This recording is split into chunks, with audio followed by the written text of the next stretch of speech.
श्री शिवाय नमस्तुभ्यम। हर हर महादेव। पूज्य गुरु जी के श्रीमुख से पावागढ़ के कंजरी गांव हलोल के राम मंदिर में 7 दिन की शिव महापुराण कथा चल रही है।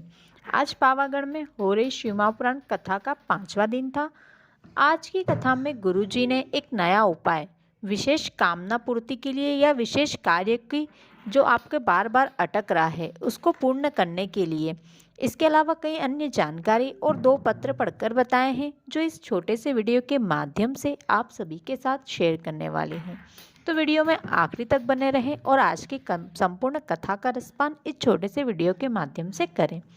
आज की कथा में पहली जानकारी जो गुरु जी ने बताई है कि 3 लोगों से हमें कभी दूर नहीं होना चाहिए, माँ, महात्मा और परमात्मा। यदि हम इन तीनों से दूर हो जाते हैं तो हमारा जीवन श्रेष्ठ नहीं रहता, हम परमात्मा से नहीं मिलते, हमारे जीवन का कोई लक्ष्य नहीं रहता, हमारा जीवन सार्थक नहीं होता है, हमारे जीवन का कोई मोल नहीं रह जाता। हमारे जीवन में बचपन में माँ का होना जरूरी है, जवानी में और बुढ़ापे में गुरु का होना जरूरी है, और मृत्यु के बाद या मृत्यु के समय परमात्मा का होना जरूरी है। माँ हमारे बचपन को संवारती है, गुरु हमारी जवानी को संवारते हैं और परमात्मा हमारे बुढ़ापे को संवारते हैं।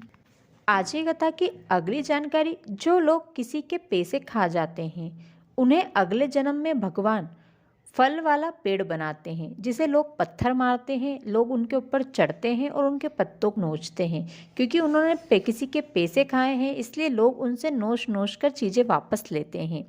आज की कथा की तीसरी जानकारी, मंगलसूत्र के जो काले मोती होते हैं वो पति को बुरी नज़र से बचा के रखते हैं और पति को पत्नी का बनाकर हमेशा के लिए रखते हैं, इसलिए मंगलसूत्र में काले मोती का उपयोग किया जाता है। आज की कथा की अगली जानकारी, किसी वृक्ष के नीचे बैठकर मंत्र जाप, घर में किया हुआ भजन और मंत्र जाप, तीर्थ स्थान में किया गया मंत्र जाप, नदी किनारे किया गया मंत्र जाप और वन में किया गया मंत्र जाप, सभी जगह के मंत्र जाप का महत्व अलग अलग होता है, सभी का महत्व अपना अपना अलग होता है। आज की कथा की अगली जानकारी, पशुपति व्रत की पूजा यदि आप घर में करते हैं तो शाम की पूजा का जो छठा दिया मंदिर से घर आते हुए घर में प्रवेश करने से पहले हमें दरवाजे पर लगाना होता है, वो दिया आप कैसे लगाओगे? इसलिए पशुपति व्रत की पूजा मंदिर में हमेशा की जाती है, घर में नहीं की जाती है। आज की कथा में गुरुजी ने नया उपाय बताया है। जब आपका कोई कार्य है जो नहीं हो रहा है, अटक रहा है, कि उस कार्य को पूरा होने में परेशानी हो रही है, या फिर आपकी कोई मनोकामना है जो बहुत समय से पूरी नहीं हो रही है, तो शिवलिंग में सबसे पहले जल गणेश जी के स्थान पर चढ़ाएं, उसके बाद कार्तिकेय जी के स्थान पर चढ़ाएं, फिर माँ अशोक सुंदरी के स्थान पर चढ़ाएं, फिर माँ पार्वती के हस्तकमल पर चढ़ाएं, उसके बाद शिव जी के शिवलिंग पर चढ़ाएं और लोटे में थोड़ा सा जल बचा लें। अब वो बचा हुआ जल किसी भी बेलपत्र के वृक्ष के नीचे चढ़ा दीजिए और अपने मन की कामना बाबा से कह दीजिए। 1 सप्ताह तक लगातार आपको ये उपाय करना है। जो भी आपका कार्य अटक रहा है और जो भी आपकी कामना है वो बाबा से आपको कह देना है। 1 सप्ताह तक ऐसे ही आपको लगातार जल चढ़ाना है और जो भी आपका कार्य अटक रहा है वो 1 सप्ताह में बाबा निकाल देंगे। आज की कथा का पहला पत्र वैशाली जी ने सूरत से लिखा है। वे लिखती हैं, गुरुजी मेरी बेटी की शादी को 5 साल हो गए थे। उसके यहाँ कोई संतान नहीं थी। बहुत सारे डॉक्टरों को दिखाया, बहुत इलाज करवाया, पर हमें कोई फल नहीं मिला। तब मैंने आपकी शिव महापुराण कथा सुना और उसके बाद मैं भी जल चढ़ाती और बेटी से भी जल चढ़वाती। बेटी से सफ़ेद आंकड़े की जड़ वाला उपाय करवाया और पशुपति व्रत भी करवाया। आज मेरी बेटी गर्भवती है और मैं बाबा की कथा में बाबा को धूप लगाने के लिए आई हूँ। आज की कथा का दूसरा पत्र गुलशन जी ने वडोदरा से लिखा है। वे लिखते हैं, गुरुजी मेरे बेटे की आंखें बचपन से ही खराब थी।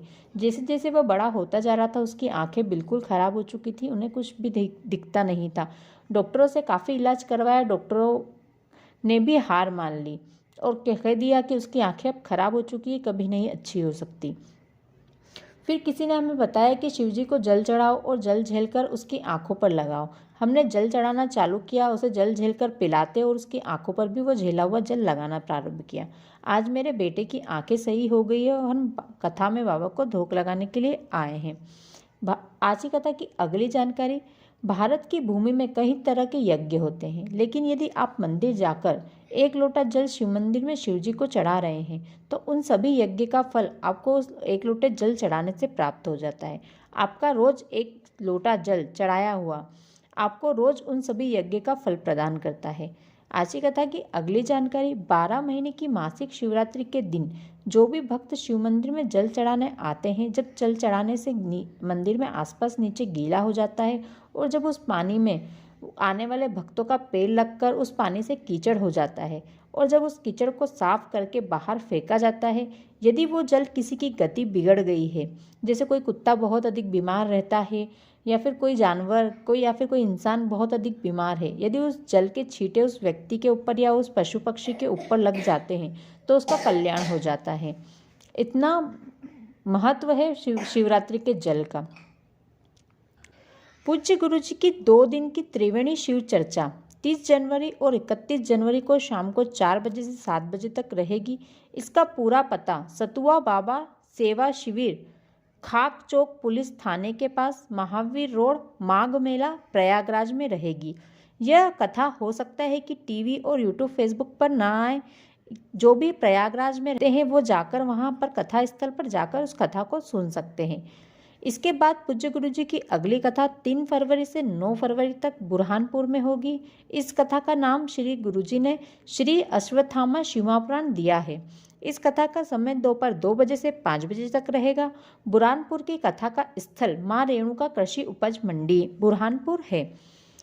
सभी वहां जाएं और उस कथा को जाकर सुने और उस कथा का रसवत्व ग्रहण करें, गुरुजी ने सभी से निवेदन किया है। तो दोस्तों, ये थी आज की कथा की संपूर्ण जानकारी, उपाय और पत्र जो कि आज की कथा में गुरुजी के द्वारा बताए गए हैं। आशा करती हूँ आपको आज का वीडियो अच्छा लगा होगा। वीडियो अच्छा लगा हो तो वीडियो को लाइक करें और इस वीडियो को ज़्यादा से ज़्यादा शेयर करें ताकि जो भी आज की कथा किसी कारणवश यदि नहीं सुन पाए हैं तो इस वीडियो के माध्यम से संपूर्ण कथा का रसपान कम समय में 15 मिनट में वह कर सकें और अपने समय को बचा सकें। यदि आप ऐसे ही और वीडियो देखना चाहते हैं तो मेरे चैनल को तुरंत सब्सक्राइब कर लें, क्योंकि गुरुजी की सभी कथाओं की जानकारी और गुरुजी के द्वारा बताए गए सभी नए उपाय आपको इस चैनल पर मिलते हैं। और इसके अलावा भी जो भी व्रत त्यौहार आने वाले हैं उन सभी का वीडियो मैं अपने इस यूट्यूब चैनल पर डालती हूँ, तो मेरे चैनल को सब्सक्राइब कर लें। साथ ही कमेंट में हर हर महादेव, श्री शिवाय, नमस्तुभ्यम लिखना बिल्कुल भी ना भूलें। धन्यवाद।